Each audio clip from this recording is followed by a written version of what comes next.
महाराणा प्रताप के बाद मेवाड़ का क्या हुआ, यह सवाल लोगों के जहन में उठता है। ऐसे में बता दें कि महाराणा के बाद मेवाड़ की गद्दी उनके बेटे अमर सिंह ने संभाली थी, जो वीरता में अपने पिता से बिल्कुल भी कम नहीं थे। महाराणा अमर सिंह ने मुगलों के साथ 17 बार युद्ध किया, जिनमें से आखिरी युद्ध को छोड़कर वे सारे जीत गए थे। आखिरी युद्ध में मुगलों ने मेवाड़ के साथ मैत्री संधि कर ली थी, फिर दोनों राज्य कभी नहीं भिड़े। अमर सिंह का जन्म 16 मार्च 1559 को हुआ था। जब अमर सिंह 23 साल के हुए तब उन्होंने अपने जीवन का पहला युद्ध लड़ा। 1582 में कुंभलगढ़ किले से 50 किलोमीटर की दूर दिवेर में अमर सिंह ने पिता महाराणा प्रताप का साथ दिया था।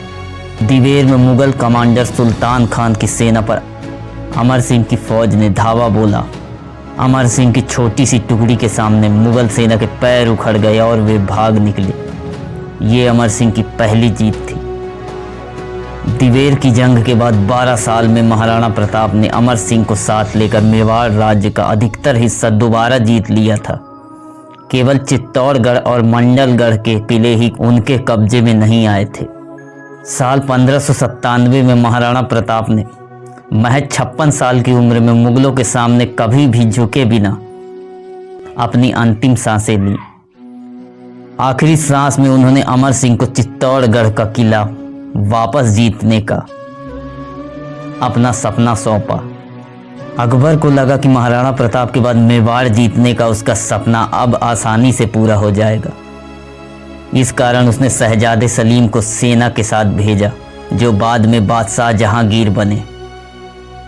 सलीम मेवाड़ को जीतना नामुमकिन समझकर फौज लेकर बंगाल की ओर चला गया।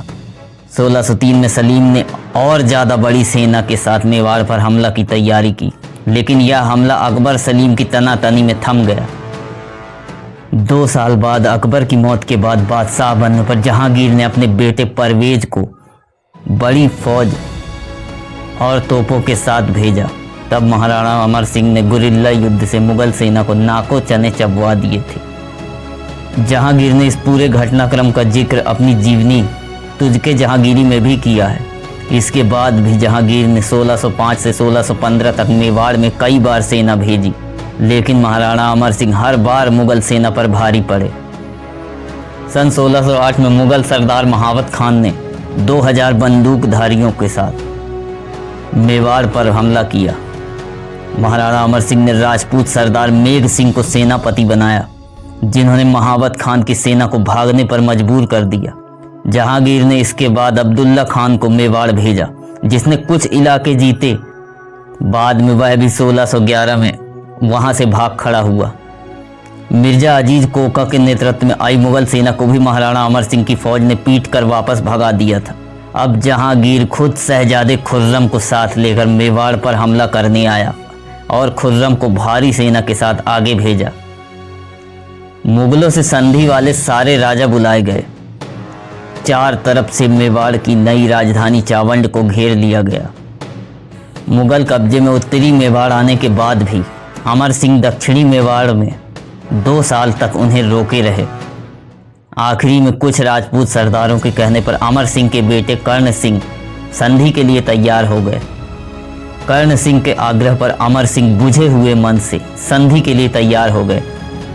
फरवरी 1615 में हुई संधि में मेवाड़ मुगलों के साथ हो गया, लेकिन इसमें भी मेवाड़ की ही जीत थी। संधि में लिखा गया कि महाराणा को मुगल दरबार में हाजिरी नहीं देनी होगी। मेवाड़ मुगलों के बीच शादी के रिश्ते की मजबूरी भी नहीं होगी और महाराणा को चित्तौड़गढ़ भी मिल जाएगा। इस तरह बाकी राज्यों से मेवाड़ ऊपर ही था।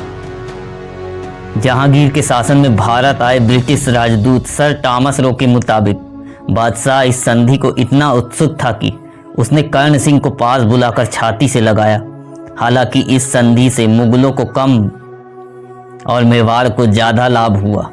जहांगीर ने मेवाड़ से तोहफे लेने के बजाय उल्टा उसे बहुत सारे कीमती तोहफे भी दिए। संधि में मेवाड़ का ही पलड़ा भारी था, लेकिन महाराणा अमर सिंह इससे खुश नहीं थे। संधि होते ही उन्होंने राजकाज कर्ण सिंह को सौंप दिया। इसके 5 साल के बाद 26 जनवरी 1620 को महाराणा अमर सिंह का निधन हो गया। माना जाता है कि संधि के दर्द के कारण ही उनका निधन हुआ था। इस प्रकार दोस्तों महाराणा अमर सिंह ने भी महाराणा प्रताप की छवि कभी कम नहीं होने दी।